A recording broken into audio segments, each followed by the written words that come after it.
Maharashtra unlimited या बुलेटिनच्या सुरुवातीला राज्यातल्या तमाम शेतकऱ्यांच्यासाठी एक अतिशय आनंदाची बातमी आहे। राज्यातल्या शेतकऱ्यांच्यासाठी ही मोठी बातमी समोर येते।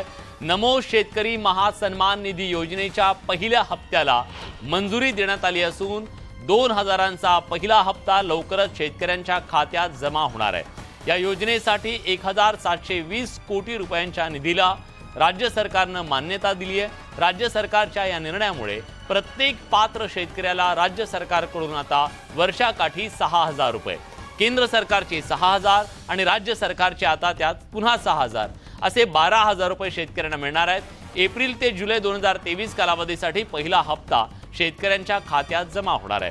केंद्र आणि राज्य सरकारचे मिळून वर्षाला एकूण 12000 रुपये मिळणार आहेत। उपमुख्यमंत्री देवेंद्र फडणवीस यांनी अर्थसंकल्प मांडताना या सन्मान निधी योजनेची घोषणा केलेली होती। अखेर या योजनेची अंमलबजावणी सुरू होती। तुषार रूपनवर आपले प्रतिनिधी आपल्या सोबत आहेत। तुषार, कधीपर्यंत हे पैसे शेतकऱ्यांच्या खात्यावर जमा होतील? विलास, आपण जर पाहिलं असेल तर उपमुख्यमंत्री देवेंद्र फडणवीस यांनी अर्थसंकल्पामध्ये या संदर्भातली महत्त्वपूर्ण घोषणा केली होती आणि आता केंद्र व राज्य सरकार मिळून वर्षाला 12000 रुपये हे देणार आहेत। प्रामुख्याने एप्रिल ते जुलै 2023 मधला हा जो काही पहिला हप्ता होता हा लवकरच आता शेतकऱ्यांच्या खात्यावरती जमा होणार आहे आणि या योजनेसाठी जवळपास 1720 कोटी रुपयांचा निधी शासनाने मान्यता देखील दिलेली आहे। शेतकऱ्यांच्या खात्यावरती ही रक्कम लवकरच पोहोचणार आहे। त्या प्रकारचा शासन GR देखील लवकरच आपल्याला निघताना पाहायला मिळणार आहे। धन्यवाद तुषार, तुम्ही दिलेल्या सगळ्या सविस्तर माहितीबद्दल। मनसेने जाळलेल्या मुलुंड टोल नाका प्रकरणातलं सीसीटीव्ही फुटेज समोर आलंय। काल राज ठाकरेंची पत्रकार परिषद होताच मुलुंड टोल नाका इथं एका मनसैनिकानं टायरवर पेट्रोल टाकून टोल नाका जाळण्याचा प्रयत्न केला।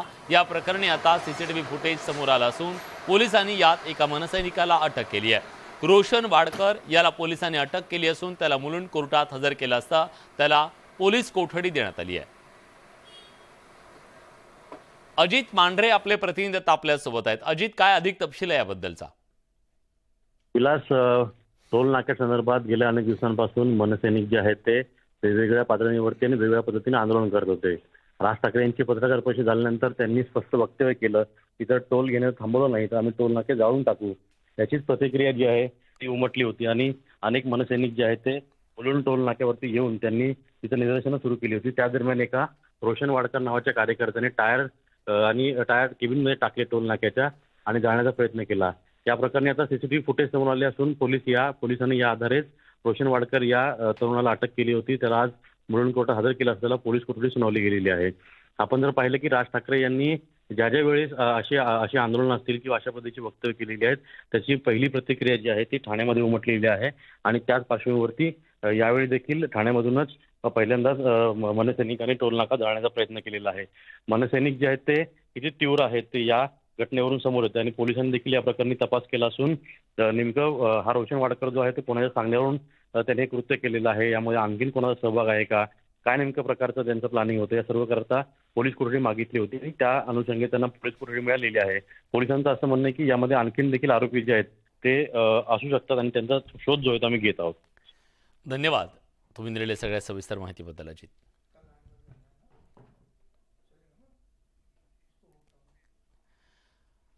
खरं तर छत्रपती शिवाजी महाराज पार्क मैदानावरून ठाकरे आणि शिंदेमध्ये घमासान होणार, सामना रंगणार हे जवळपास होतं। आमने सामने आलेले होते दोघे, कारण दोन्ही पक्षाकडून या मैदानावर दसरा मेळाव्यासाठी मुंबई महानगरपालिकेकडे परवानगी मागितली होती। त्यामुळे महापालिका दसरा मेळाव्यासाठी कुणाला परवानगी देणार याची उत्सुकता होती। पण आता शिंदेंच्या नेतृत्वातल्या शिवसेनेनं एक पाऊल मागे घेतलंय। शिवसेना आमदार सदा सरवणकर यांनी याविषयी सोशल मीडियावरून माहिती दिली आहे। एकनाथ शिंदेंनी एक पाऊल मागे घेतल्यानं संभाव्य राजकीय संघर्ष टळलाय असंच म्हणावं लागेल। आमदार सदा सरवणकर यांनी या निर्णयाच्या बद्दल नेमकं काय ट्विट केलंय पाहू। दसरा हा हिंदूंचा सण, शिवसैनिकांसाठी हा महोत्सव असतो। माननीय शिवसेना प्रमुख बाळासाहेब ठाकरे गेली 50 वर्षे शिवतीर्थावरून ज्वलंत हिंदुत्वाचे विचार अखंडपणे देत आहेत। यावर्षी देखील शिवसेनेचा दसरा मेळावा त्याच उत्साहात व्हावा आणि हिंदू सणांमध्ये एकमेकांमधला वाद टाळावा म्हणून मुख्यमंत्री एकनाथ शिंदेंनी सामंजस्याची भूमिका घेतली आहे। दसरा मेळावा अन्य ठिकाणी होणार असल्याचं त्यांनी जाहीर केलं। त्याबद्दल त्यांचे शिवसैनिकांकडून जाहीर आभार। तसंच आपल्या सूचनेनुसार छत्रपती शिवाजी महाराज पार्क मैदानासाठीचा दसरा मेळाव्यासाठीचा अर्ज मागे घेतोय। 2012 पर्यंत शिवसेना प्रमुख बाळासाहेब ठाकरे तिकडे विचारांचं सोनं लुटत होते। 12 ते 22 उद्धव ठाकरे शिवाजी पार्क मैदानावरती आपल्या सभा घेत होते। त्यामुळे आमचा अधिकार होता, आम्ही काल तो मांडला। सगळी कागदपत्र ताब्यात घेतली, कागदपत्रांमध्ये विसंगती आहे हे दाखवून दिलं आणि म्हणून आज मला माहित नाही त्यांनी मागे घेतला की नाही, परंतु आज आम्ही कोर्टात जायच्या तयारीत होतो। जर अर्ज मागे घेतला असेल तर चांगली गोष्ट आहे, वाट टळलेला आहे। सभा जी दसरा मेळावा आझाद मैदान आणि क्रॉस मैदान आरक्षित केलेलं आहे। त्यामुळे यावेळेचा दसरा मेळावा कारण बीकेसीमध्ये काम सुरू असल्यामुळे बुलेट ट्रेनचं आणि इतर कामं असल्यामुळे हे मैदान आरक्षित केलेलं तिकडे दसरा मेळावा। ठाकरे गटाचे आमदार वैभव नाईक यांनी दसरा मेळाव्यावरून शिंदेंच्या शिवसेनेवर टीकास्त्र डागलंय।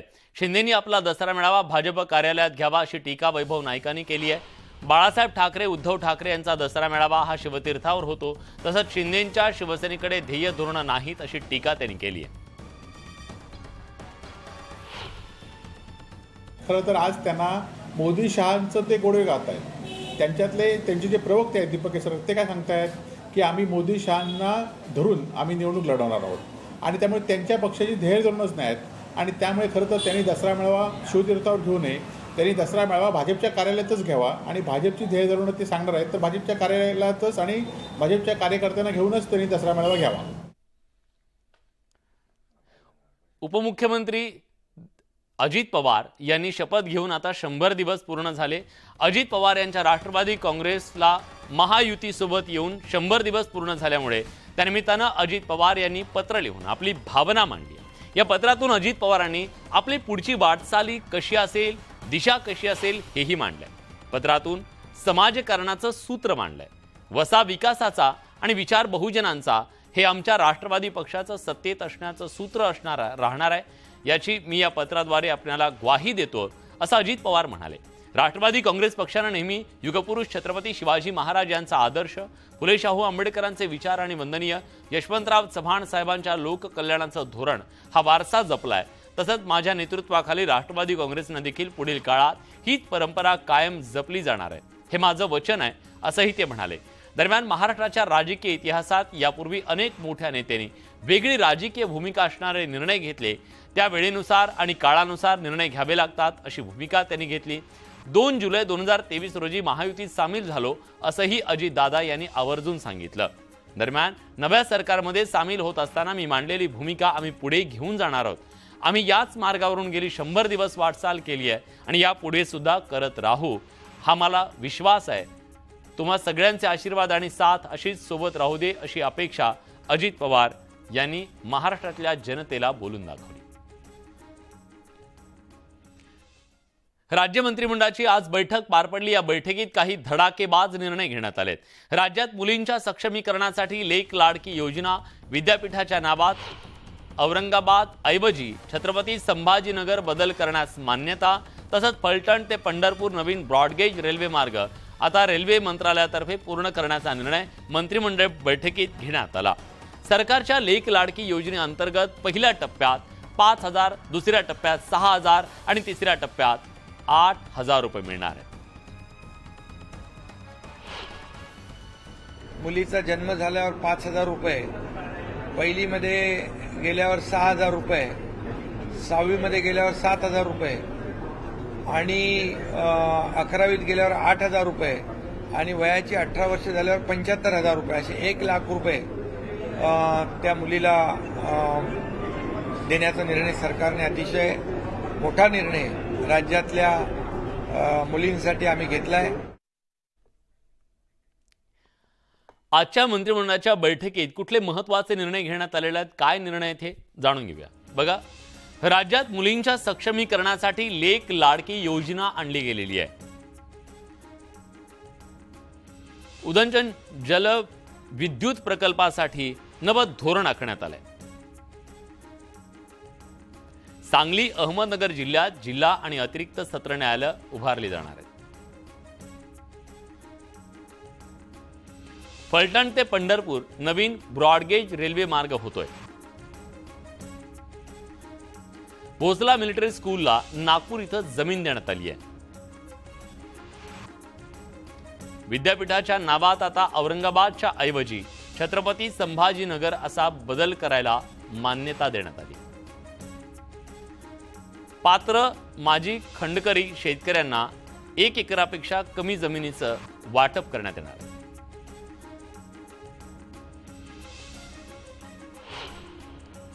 जन्म लेने के बाद से 18 वर्ष पूर्ण होने तक का जो लाभ था उसमें वो रकम अनाउंस की गई थी, लेकिन आज मंत्रिमंडल की बैठक में सम्माननीय मुख्यमंत्री महोदय की अध्यक्षता में जो ये बैठक हुई उसमें ये रकम अब बढ़ा के 1,01,000 ये हुई है. और मेरी आई एम वेरी कॉन्फिडेंट कि ये योजना जब इसका लाभ जब दिया जाएगा तो लड़कियों को, हमारी बच्चियों को उसका निश्चित रूप से फायदा होगा. काँग्रेसचे नेते, विरोधी पक्षनेते विजय वडेट्टीवार यांच्या एका वक्तव्यानं नवा वाद पेटलाय. राहुल गांधी हे क्वालिफाईड व्यक्ती आहेत, मात्र ते चांगले वक्ते नाहीत, त्यामुळे तुम्हाला उत्तम वक्ता व्हावं लागेल असं वक्तव्य त्यांनी पुण्यातल्या एका कार्यक्रमात केलं. त्यांच्या या वक्तव्यानं राजकीय वर्तुळात चांगलीच खळबळ उडाली आहे. सत्ताधारी भाजप नेत्यांनीही मग यावरून काँग्रेसवर टीका करायला सुरुवात केली.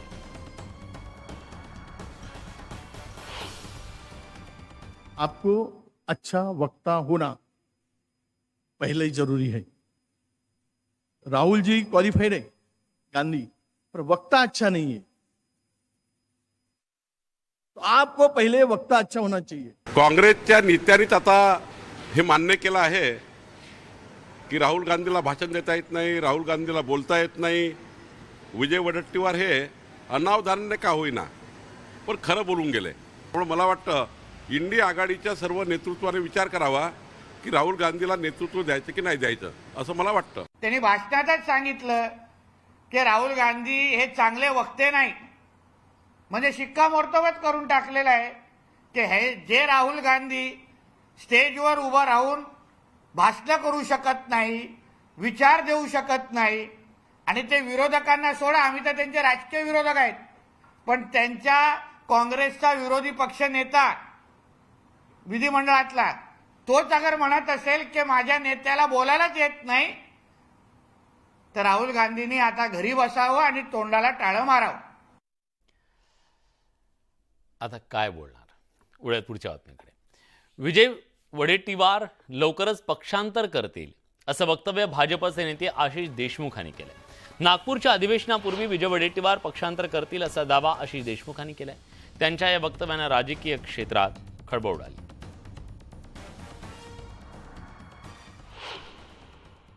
राहुल गांधींबद्दल पहिल्यांदा खरं असं वडेट्टीवार बोलले आहे आणि त्यांना बोलता येत नाही, त्यांचं नेतृत्व चांगलं नाही, त्यानिमित्ताने त्यांच्या तोंडातून निघून गेलं आहे. आजपर्यंत राज्यामध्ये विरोधी पक्षनेते हे सत्तांतर करताना आपल्याला, पक्षांतर करताना आपल्याला पाहिलं आहे. मी हेच म्हणेल की विजय वडेट्टीवारांचं कालचं जे स्टेटमेंट आहे, अजून एक राज्याचा विरोधी पक्ष नेता लवकरच पक्षांतर करेल, नागपूरच्या अधिवेशनापर्यंत धीर धरावा. केंद्रीय गृहमंत्री अमित शाह हैदराबाद दौऱ्यासाठी रवाना झालेत. दरम्यान हैदराबादमध्ये जाताना नागपूर विमानतळावर ते दाखल झाले. यावेळी भाजप प्रदेशाध्यक्ष चंद्रशेखर बावनकुळेंनी अमित शहांचं स्वागत केलं.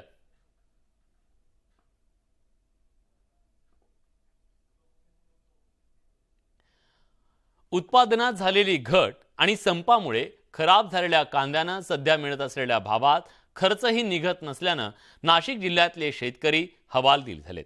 पावसाअभावी कांदा उत्पादनात मोठी घट झाली. शिवाय 13 दिवस संप चाललेला, त्यामुळे संपाच्या काळात चाळीत साठवून ठेवलेला 50% कांदा खराब झाल्यानं शेतकऱ्यांचं प्रचंड नुकसान झालंय. पुणे जिल्ह्याच्या आंबेगाव तालुक्यात उन्हाचं प्रमाण प्रचंड वाढलंय. बटाटा पिकाला त्यामुळे मोठा फटका बसलाय. बटाटा पीक शेतात सडून खराब होत असल्यानं शेतकरी हवालदिल झालाय. धुळ्यात कोथिंबिरीचे दर गगनाला भिडलेत. कोथिंबिरीचा दर 40 रुपये जुडीवर जाऊन पोहोचलाय, तर वांगी, भेंडी, कारली, दोडकं, फ्लावर त्याचबरोबर कोबी यासारख्या भाज्यांच्या दरात वाढ झाली आहे. पुणे ते लातूर इंटरसिटीचं धाराशिव रेल्वे स्थानकावर जल्लोषात स्वागत करण्यात आलं. रेल्वे विभागाकडून पुणे येथून लातूरसाठी नवीन रेल्वे सेवा सुरू केली आहे. मध्य रेल्वेनं प्रवाशांची अतिरिक्त गर्दी लक्षात घेऊन हा निर्णय घेतलाय. 10 ऑक्टोबर पासून 31 डिसेंबर पर्यंत ही सेवा सुरू होणार आहे. दरम्यान पहिल्यांदा ही रेल्वे धाराशिव रेल्वे स्थानकावर आल्यानंतर नागरिकांकडून रेल्वेचं जल्लोषात स्वागत करण्यात आलं. उस्मानाबाद, लातूर, बार्शी लोकांची सर्वांची व्यवस्था चांगली झालेली आहे. यायला जायला गाडी व्यवस्थित झालेली आहे. गाडीची लई मागणी होती आणि त्याच्यामुळे जे लातूर गाडीला जास्त गर्दी होते ती कमीत कमी होईल आणि लोकांची प्रवासाची व्यवस्था चांगली. आनंदच वाटतो या गाडीला. कसं स्वागत होतं आपलं उस्मानाबादच्या लोकांनी, जनतेने, शिवसेनेने यांनी भरपूर स्वागत केलं. त्याबद्दल सर्वांचा मी आभार आहे. लातूर पुणे इंटरसिटी चालू व्हायला पाहिजे. ती मागणी आज प्रत्यक्षात साकार झाली आहे. आपली मागणी रेल्वे बोर्डानं मान्य केली आहे. आज इथं उस्मानाबाद स्टेशनवर आम्ही उस्मानाबाद नागरिकांतर्फे आणि प्रवासी संघातर्फे आज या रेल्वेचं स्वागत केलं.